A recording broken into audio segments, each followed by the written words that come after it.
Hi guys, of course there isn't a general election taking place in May, but you could be forgiven for thinking that there is by the way that the Tories seem to be in campaign mode. Rishi Sunak met with members of the public where he tried to convince them that his immigration plan is working even though it isn't. But the question shouldn't really be put to him on immigration. No, it should be put to the Labour Party because reasons.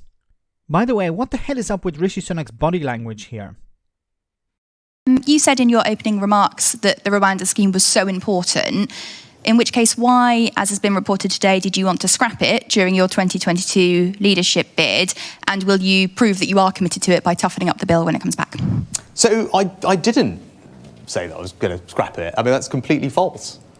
Okay, you didn't literally say you want to scrap it, but you certainly had reservations about it. And you're still to this day not saying that you didn't have any reservations about it, that you didn't have any concerns about the cost. Because Rishi Sunak could easily come out and say, no, I was fully behind the bill from the beginning. But he's not doing that. So we have to fill in the gaps ourselves. Right, of course I didn't. Right, I talked about this a bit yesterday on the telly. Right, at the time it came up when I was Chancellor, I rightly, on all of your behalf, because ultimately when we spend money in government, it's not my money, it's all of your money. What you need is your Chancellor to ask some probing questions of something. That's part of their job, is to scrutinise money that's being spent on your behalf. And of course that's what I did, right, as you would expect me to. And quite frankly, if I didn't do that, you tell me I'm not doing a good job. And of course I did that, but ultimately we funded the scheme because I believe in the scheme. And I talked about it in my remarks. We need a deterrent.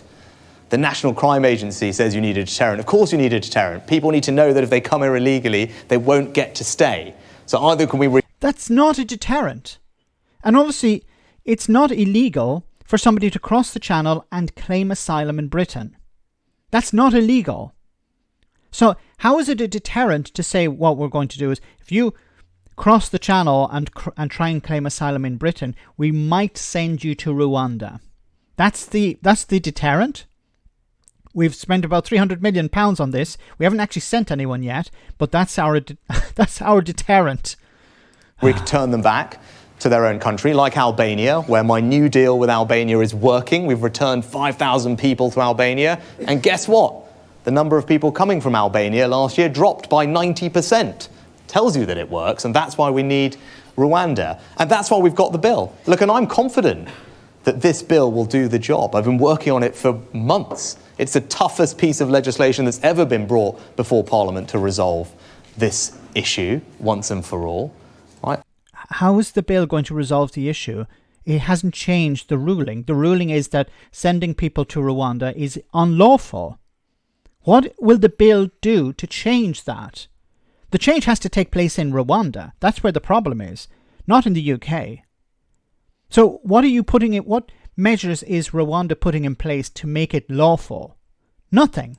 I am absolutely determined to do what it takes to stop the boats. I've also said very clearly, look, if people have bright ideas about how we can make this more effective whilst being compliant with our international obligations and retaining Rwanda's participation in the scheme, which is important, we need to have someone to actually send people, then of course I'm open to having those discussions. No, you're not. Because people have said on a number of occasions, if you create safe routes, then you'll stop the boats. And your response is silence. Always said that. But look, I have worked on it for a very long time, so I'm confident that it is a good bill and it will do the job for us. The question really isn't for me, actually. The question is for the Labour Party.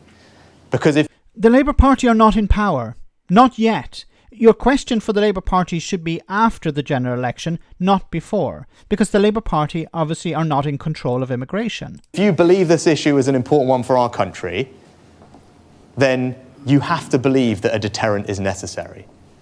And that means you need a scheme like Rwanda.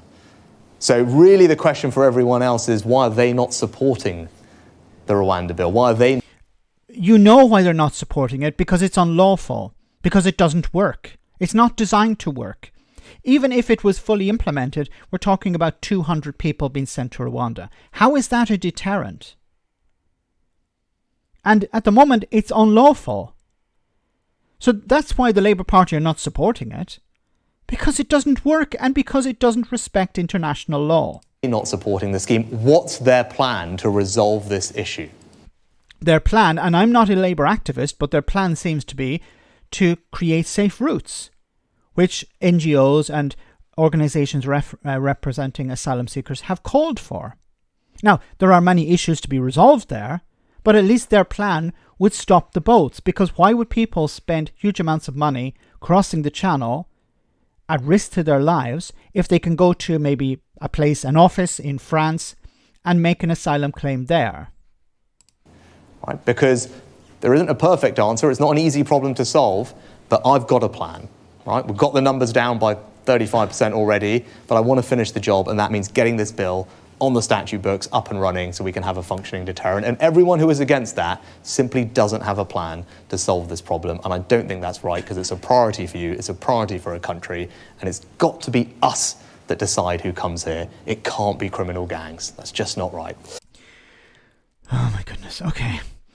It's not the priority. The priority is the cost of living crisis, which Rishi Sunak is not touching with a barge pole. Why? Because he can't fix it. He wants to distract the public with immigration numbers. And I think part of it, of course, is this fear that more and more people are going to vote for Reform UK. So he has to watch his right flank. And while he's doing that, he's opening up the door to Labour to come in. Because Labour can say, look, we actually have a proper policy. You know, if the Rwanda policy was actually working, I think Rishi Sunak would be in a better position. But because it's not working, and him trying to pretend that it is, he's actually undermining his own position electorally. And he's throwing more and more Tory MPs under a bus. Because if they actually focused on something more important, like the economy, more important like the cost of living, you know, one way to resolve all of this could be a UBI. Okay, I'm a huge advocate for a UBI. If Rishi Sunak brought out a UBI, I think this would actually save his career. Save his party, but they'd never even consider doing something like that, because that would be helping ordinary people, and they're not there to help ordinary people. They're there to help their donors and the millionaire classes. Let me know in the comment section, guys, what you think. As always, your comments are greatly appreciated. Thanks a lot.